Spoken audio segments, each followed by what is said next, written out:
I bought the 2023 M2 15-inch MacBook Air. Why? Say it! Say it!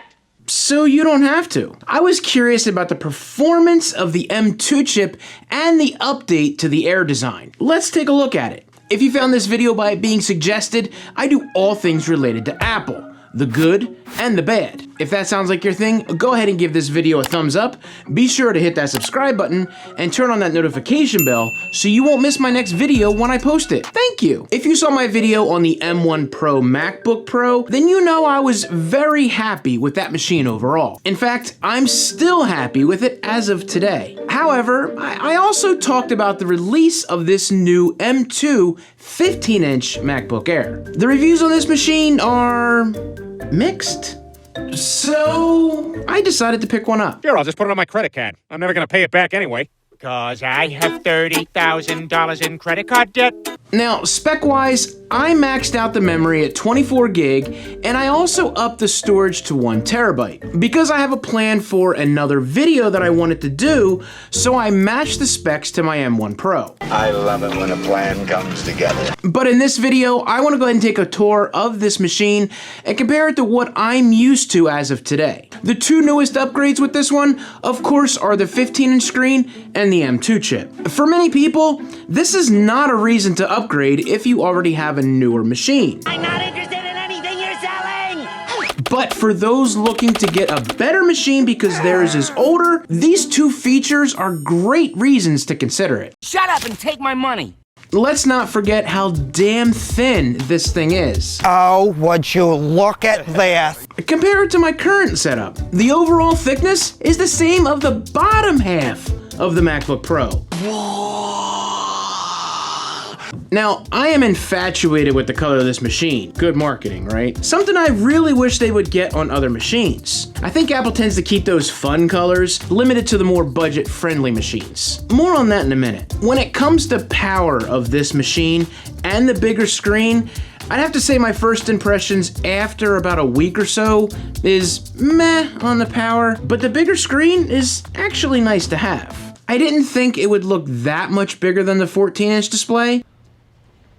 Right? I mean, surprising. That's what she said! Now, this machine has been out for a while now, so going over the typical benchmarks, in my opinion, isn't worth your time. Not to mention the fact that the M2 chip configurations aren't any different compared to the other machines that have the same chip.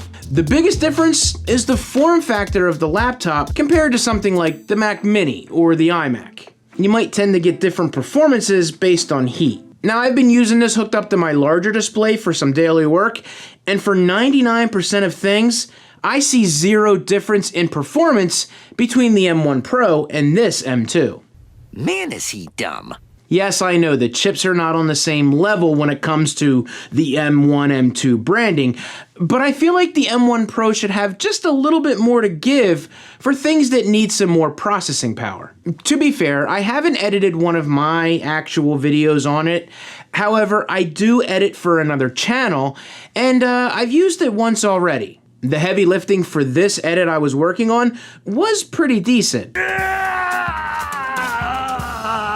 I feel like it's a tad slower when it comes to rendering certain tasks, but that didn't make me feel like, oh, this is unusable. It was fine. Now, this M2 chip is nothing to scoff at.